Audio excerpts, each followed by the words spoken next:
मंत्री पंकजा मुंडे यांच्या पीएचओ पत्नीने आत्महत्या केली। डॉक्टर गौरी गर्जे पालवेंनी गळफास घेत आत्महत्या केली आहे। ही आत्महत्या नसून हत्या केल्याचा नातेवाईकांचा आरोप आहे। अनंत गर्जे असं पंकजा मुंडेंच्या पीएचं नाव आहे। वरळीतील राहत्या घरी त्यांनी गळफास घेतला। घटनेवेळी मी घरात नव्हतो असं अनंत गर्जे यांनी म्हटलंय।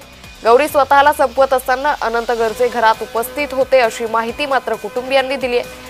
तर घटना घडली त्यावेळी मी घरी नव्हतो, घरी पोहोचलो तेव्हा घराचे दरवाजे आतून बंद होते असं अनंत गर्जे यांनी म्हटलंय।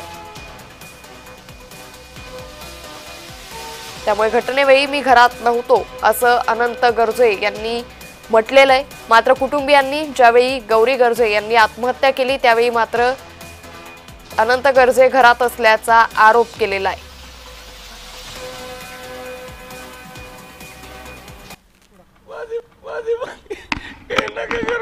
मला काही वाईट बोलायचं नाही, मला बोलवा, माझं लेकरू गेलंय डॉक्टर। 2 मिनिटं सोडा। आरोप माझे कुटुंबाचे सगळ्याचे आहे की त्यांनी डायरेक्ट फोन करून सांगितलं तिच्या मम्मीला की तुमच्या मुलीने फाशी घेतली आणि डेड बॉडी माझ्या समोर आहे।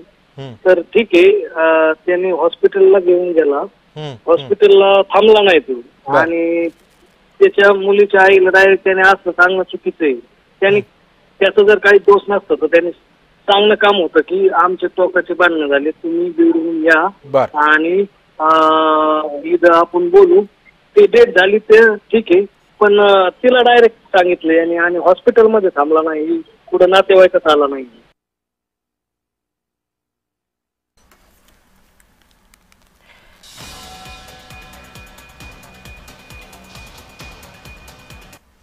मात्र या आत्महत्येवरून आता आरोप प्रत्यारोप सुरू झाल्याचं पाहायला मिळत आहे। त्यावर एक नजर टाकूयात। अनंत गर्जेंचे विवाह बाह्य संबंध होते याबद्दल गौरीने वडिलांना सांगितलं होतं। चॅटिंगचे काही स्क्रीनशॉट पाठवले होते। शनिवारी दोघांमध्ये कडाक्याचं भांडण झालं। आत्महत्येवेळी अनंत गर्जे घरात होता। घटनेवेळी मी घरात नव्हतो असा अनंत गर्जेचा दावा आहे। घरी पोहोचल्यानंतर घराचे सर्व दरवाजे बंद होते। घाबरून 31व्या मजल्यावरच्या खिडकीतून घरात गेलो असं अनंत गर्जेनं म्हटलंय। घरात जाताच गौरी गळफास घेतलेल्या अवस्थेत होती।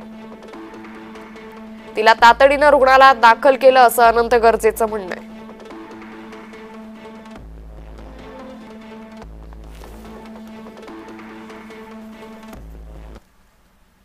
या सगळ्या